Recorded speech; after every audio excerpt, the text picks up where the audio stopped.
इस एपिसोड की शुरुआत होती है एक लड़की से जो डेलमन से बातें कर रही होती है। लड़की कहती है कि डेलमन के लगाए हुए फूल बहुत अच्छे लग रहे हैं। उसको यकीन ही नहीं हो रहा कि ऐसे गंदे और बोरिंग से जगह में भी फूल खिल सकते हैं।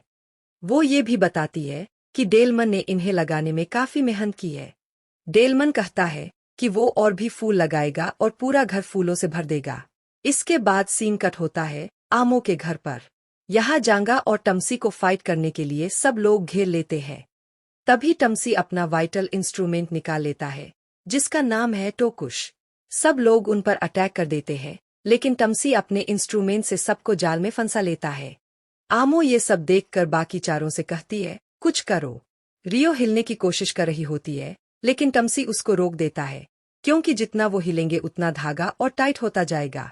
आमो कहती है कि टम्सी अपने ही दोस्तों को नुकसान पहुंचा रहा है और कितना मतलबी इंसान है।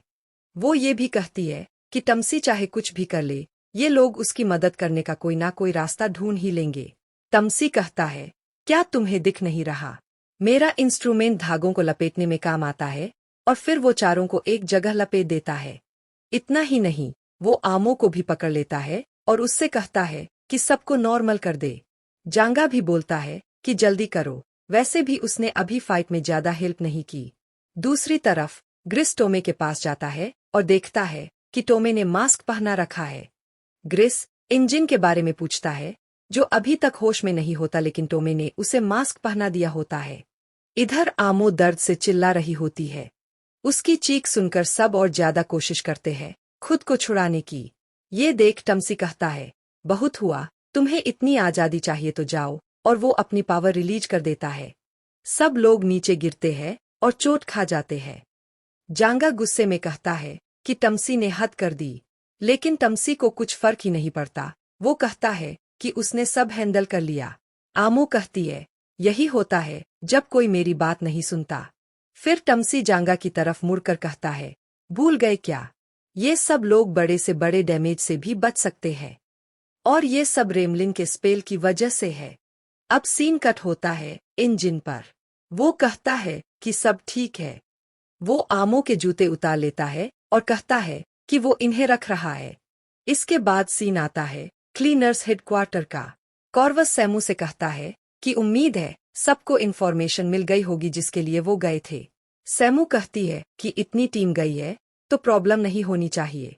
कॉर्वस कहता है फिर भी तुम खुश नहीं लग रही, कहीं ये उस चीज की वजह से तो नहीं जो तुमने रूदो में देखी। इधर आमो अपने जूते इंजन से वापस लेने लगती है। इंजन उसे रोकता है और कहता है शांत रहो। आमो बोलती है कि अगर वो जूतों को छुएगा तो उनमें से उस पर्सन की खुशबू निकल जाएगी। इंजन पूछता है कौन सी खुशबू, और सूंघते ही कहता है ये तो बहुत गंदी बदबू आ रही है। तुम ऐसे गंदे जूते पहनती हो, धोती वोती नहीं क्या। दूसरी तरफ ग्रिस टोमी से पूछता है कि इंजन को ठीक हुए कितना टाइम हो गया है। टोमी कहती है कि वो तो शुरू से ही ठीक था, बस मौका देख रहा था अटैक करने का। इंजन आमो से कहता है कि पावर यूज करना बंद करो और सबको नॉर्मल कर दो। आमो बोलती है कि वो सिर्फ एक जूते से ऐसा नहीं कर सकती, इसलिए अभी कोई भी उसकी प्रोटेक्शन नहीं करेगा। उधर डेलमन होश में आता है और कहता है कि अभी वो क्या कर रहा था सबके साथ। टम्सी और जांगा उसके पास आते हैं। डेलमन पूछता है कि अभी अभी क्या हुआ। टम्सी कहता है अच्छा हुआ कि वो होश में आ गया। फिर बताता है कि आमो अपनी पावर यूज कर रही थी, जिसकी वजह से सबको लग रहा था कि वो आमो को जानते हैं और उसे प्रोटेक्ट करना है। डेलमन कहता है कि अब उसे सब समझ में आ गया। अब अगले सीन में सारे क्लीनर्स एक जगह इकट्ठा हो जाते हैं और इंजन भी आमो को उसका जूता वापस कर देता है। सांका इंजन से पूछता है अब क्या करना चाहिए, क्योंकि वो आमो को यहाँ अकेला छोड़ नहीं सकते। इंजन कहता है कि अगर उसका वाइटल इंस्ट्रूमेंट छीन लिया तो वो बस एक नॉर्मल लड़की बन जाएगी, और ऐसा करना सही नहीं होगा। इसलिए उसे समझाना पड़ेगा कि वो किसी को नुकसान ना पहुंचाए। लेकिन आमो गुस्से में होती है क्योंकि इन सब ने उसका घर खराब कर दिया होता है। वो सबसे पूछती है क्या किसी को गिल्ट नहीं हो रहा। उसकी ये बात सुनकर जांगा भड़क जाता है। उधर रूदो अपना मास्क उतारकर आमो के पास जाता है। अगले सीन में सैम कॉर्व से बात करती है और कहती है कि उसने अपनी जिंदगी में बहुत लोगों को देखा है, लेकिन जब उसने पहली बार रूडो को देखा था उसे बहुत अलग लगा था। अब सीन कट होता है। रूडो आमो के पास जाता है। आमो कहती है, तो तुमने आखिरकार अपना मास्क उतार दिया। उसे लगता है कि रूडो को उसकी स्मेल पसंद है, लेकिन रूडो सीधे उसके पास जाकर उसके मुंह पर एक जोरदार पंच मार देता है। ये देखकर इंजिन, जांगा और बाकी सब शॉक हो जाते हैं कि उसने ऐसा क्यों किया। और रूडो रुकता भी नहीं, बल्कि 5-6 पंच और मार देता है आमो पर। सब लोग उसे रोकने की कोशिश करते हैं। वहीं दूसरी तरफ सैम बता रही होती है कि रूडो के अंदर एक ऐसी चीज पनप रही है जो पूरी दुनिया को खत्म कर सकती है। रूडो गुस्से में किसी की भी बात नहीं सुन रहा होता। ग्रिस उसे समझाता है कि उन्होंने पता कर लिया है कि आमो की पावर्स को कैसे रोका जाए, और दूसरी बात यह है कि आमो एक लड़की है। रूडो कहता है, तो क्या हुआ? लड़की है तो क्या मैं उसके खिलाफ नहीं लड़ सकता? खुद के लिए क्यों नहीं लड़ सकता? ग्रिस गुस्से में कहता है कि आमो अभी पावरलेस है। लेकिन रूडो कहता है, आमो एक गिवर है। उसने हमें यहाँ लाकर मरने की हालत में छोड़ दिया था।